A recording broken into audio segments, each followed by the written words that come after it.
So, I've recently stopped playing Battlefield 5. There are many reasons for it, but to cut a long story short, I simply don't enjoy the game anymore.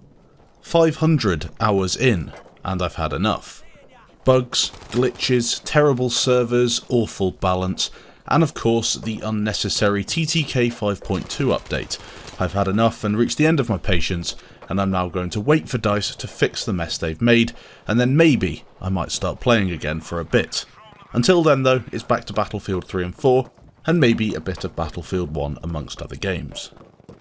The gameplay you see in the background of this video is from before the TTK change, then a bit from BF1, and a bit from Battlefield 4.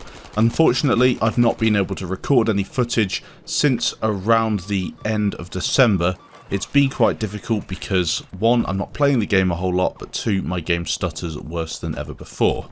That is one of the main reasons that I've put the game down. I'm not alone either with this decision. Many other creators and players have reached the end of their tether with Battlefield 5. It does seem like a good time to move on and check out other games, maybe even Call of Duty Modern Warfare, until DICE can get their act together. I'd keep an eye out for videos on that game soon. I might go and play it a little bit and just see if I can create a bit of content from a Battlefield player's perspective. That being said, in my spare time I do enjoy other games as well. I'm not just limiting myself to the Battlefield franchise, but that is the main game I like to play. Battlefield. I get online with all my mates and it's a good laugh. Unfortunately, recently I haven't been having fun at all in the game, and I'm the sort of person where if I'm not having fun in something, I'm not going to play it, even if I do rely on the gameplay for YouTube videos. The top plays will continue, and sure, I'll make the odd Battlefield video, but I think I will be going back to the older titles in upcoming content. In this video, I'm going to be taking a look at the laundry list that needs to be addressed and essentially rant about Battlefield 5 for a bit. These videos are a really good way of me letting you know how I feel about the franchise, and I get a load of enjoyment reading the comments you leave down below. There are always far more comments on videos like this because of course everyone has an opinion and a different experience of the game.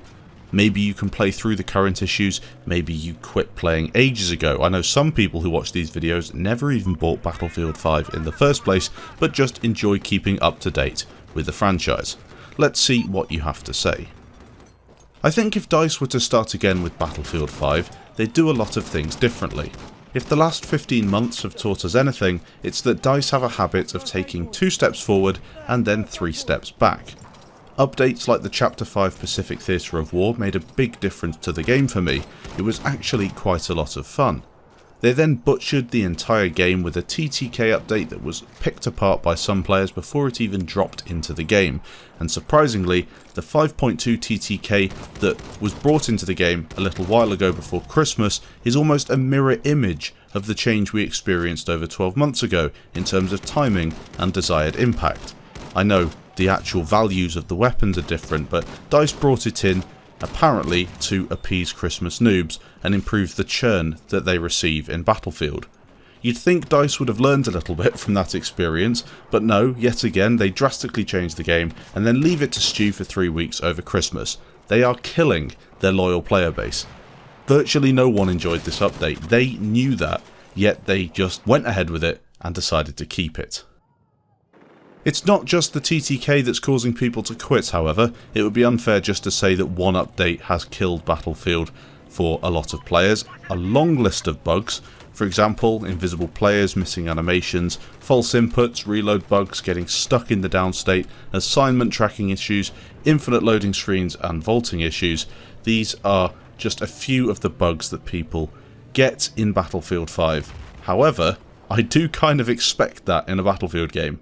In BF4 I get the TV bug in the attack helicopter which kills me and the pilot a lot of the time. I can play through that, and I think we're all pretty good at fighting through bugs in Battlefield games that use the Frostbite engine. The major problems with Battlefield 5 though have been here since launch, and I can't really say things have improved much since that initial week. There's no real sign of them being resolved either. As I said, DICE seem to fix something and then break something else. There's something definitely wrong with the way that they do things.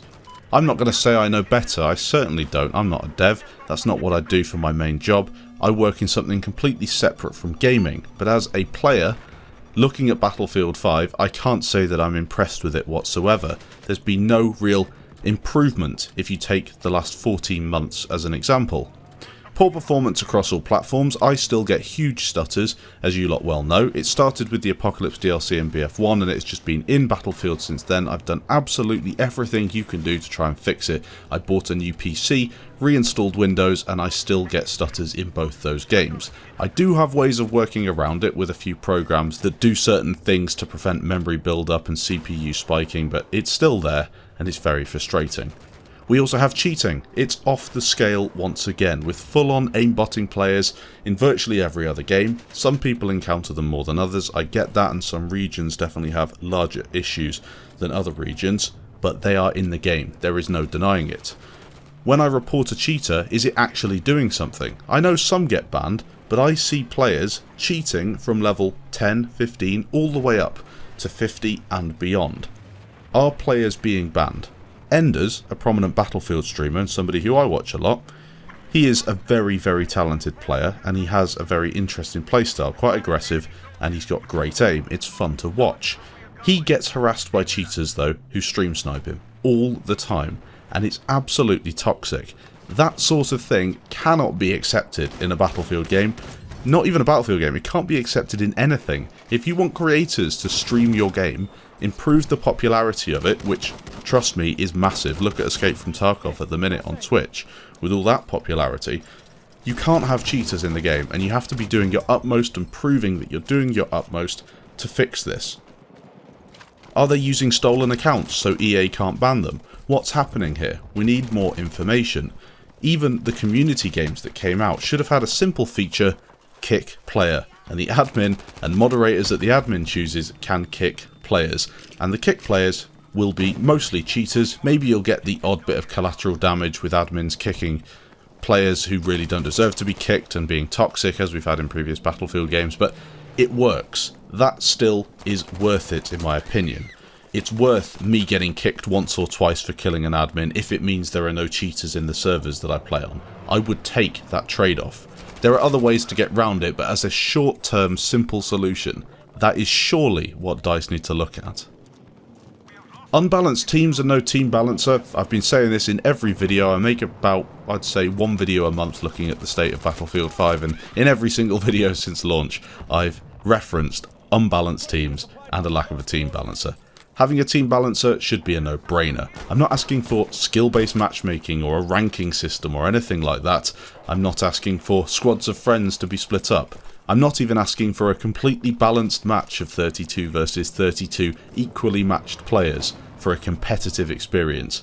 I just want kind of even teams, 30 versus 30 as opposed to 30 versus 10, and then every player that joins the server gets stacked onto the other team so it goes beyond 30, so you can have 40 versus 10 in some cases.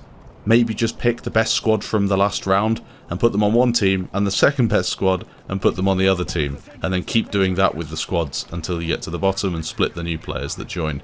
I don't know how it works, but the current system is just absolute nonsense, and it's incredibly frustrating. Another major issue occurs when players quit when an unpopular map appears in the rotation. Sure, good for them, some maps suck and you don't want to play them, so leave the server and find a new one. I'm absolutely fine with that, to be honest. I do it from time to time as well. But it's bad for the game. Servers that are full of players, people having a good time, it switches to Hamada and everyone leaves. A simple way to fix this, why not have a map vote system like we had in BF1? You click the map you want to play, and the most people that click it, it goes to that map and you get to play it. Certain maps like Hamada will be very rare to see, unless, of course, you make a custom server and play it. Another way round would be to have an official custom rotation, as we've seen in the past with maybe only large tank maps and only infantry maps, just so you can join and play maps you enjoy. The servers will be more populated through these different stages of that rotation. In my opinion, that's a better way to go about it.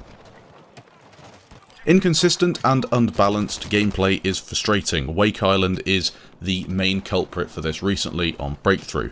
I'm not just talking about team balance, as I mentioned before. This more focuses on vehicle balance, map and mode design.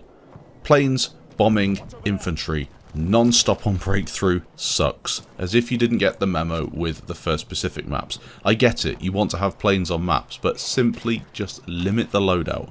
Make the plane have to take a certain loadout that is good against air vehicles, kind of good against tanks, kind of good against infantry. Just kind of a mixture of everything, not a skill tree that allows players to pick the ultimate 0 for taking out infantry. I've made videos on it. It's so easy to do 100 for 0 in a plane like that. It takes very little skill and it's frustrating. Some people, especially pilots, will probably enjoy doing it, and yes, it's fun. But if you want less churn in your games, less frustration, less people quitting because it sucks, surely that is something you have to look at.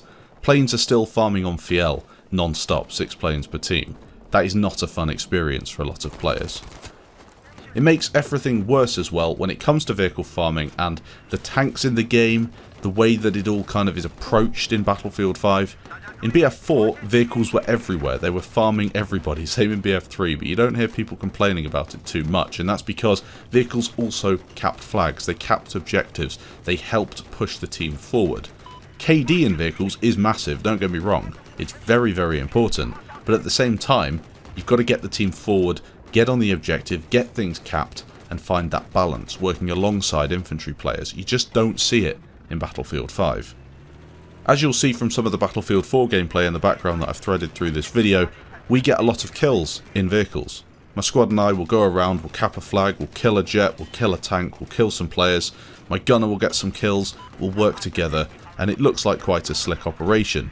But at the same time, I'm probably getting a better score than I would in BF5. The vehicles just lend themselves to that sort of exciting, fast gameplay. In Battlefield 5, I just sit on a hill and shoot stuff. Sure, I can push the objective from time to time, but it's not really worth it. It's not worth the risk, so I'll sit on a hill and kill people. That's why most of my friends never picked up Battlefield 5, never picked up the vehicles, didn't want to bother with it. Why would you bother when you can just keep playing BF4? It links into the TTK, I suppose, but it's kind of a different angle from it, the weapon balance in Battlefield 5. Before the TTK update, the weapon balance was pretty good. I think every weapon had a niche. You could do some things with some weapons and other weapons would be better, and you had to kind of pick your loadout. There were a couple of meta guns, like the ZK was the weapon that I always used. A lot of people said the STG was great. I didn't think it was the best weapon in the assault class, but you can see where I'm getting at. There weren't that many god guns. A couple of them, but it wasn't that bad. Now though, it's very obvious what the best weapons are. The 2A with the 50 round mag, it's insane. A couple of other guns you can use. I think the STG is actually quite good right now in the support class. You're still running shotguns in CQB. Anything else you may be looking to stick with a K7 or a Bren or a Lewis gun. I'm really not too sure because I haven't played the game that much. However, it's just not as fun. I think, from my point of view, it's the long-time Battlefield 5 players that have been punished. You may only play a few hours a week, but you've been adding up that time since it came out. You've been mastering a few weapons, learning a few maps, getting further up the scoreboard and improving your game. That's what the vast majority of the Battlefield community is doing. The game then changes drastically for no apparent reason, meaning you have to learn it all again. You don't like it, why continue? For the top players, and I referenced Enders before, people like him, they can adapt quickly. They can see what's happened, they can look at all the stats and go, yeah, I can do this, I can do that. These are the guns I'll use, and they just adapt really fast. The majority of players, though, need more time to get used to it, and it's more frustrating, it's more annoying. You don't have the time. People have work, they have families, they don't want to mess around with a game-changing TTK update alongside all the other bugs. Why bother? Many will just play another game that seems to have a more coherent and clear-cut update schedule. That's what people are used to these days. That's what people want. There's no real direction with BF5 right now. I'm really unsure as to what DICE plan to do with the game into the future. Are we going to see more locations, factions, and more interesting chapters? Are they that committed? EA are clearly bothered about the churn in Battlefield 5, as I said before, with players putting the game down really quickly after playing. This is the sign of either a bad game, a broken game, or simply a frustrating game. The TTK has very little to do with it, in my opinion. Quality control, bad decision making, a lack of direction. People are playing the game for fun, and if the game doesn't offer that, why bother waiting for DICE to turn it around? We've had things like archetypes, Combined Arms, 5v5, Firestorm, all of this stuff has been dropped, which is such a shame. We've had months without content updates. I'm personally fine with a lot of that, but many people want things week in, week out, especially if DICE have marketed it as a live service with lots of different things dropping on a weekly update. Community games dropped, and wow, well that was a slap in the face. Vehicle customization is still missing. All I can say to you is that even if you stop playing Battlefield 5, don't stop playing Battlefield. Battlefield 4 is still popular and really good fun. Battlefield 1 has full servers and can be nice, as is Battlefield 3. There's loads of content out there, you just have to search around a bit to find it. BF5 is going to take a break from me. I'm going to put it down, pick it up when there's a new update, and hopefully DICE can turn this around in the upcoming months. Let me know what you think down in the comments, and I'll catch you in the next video.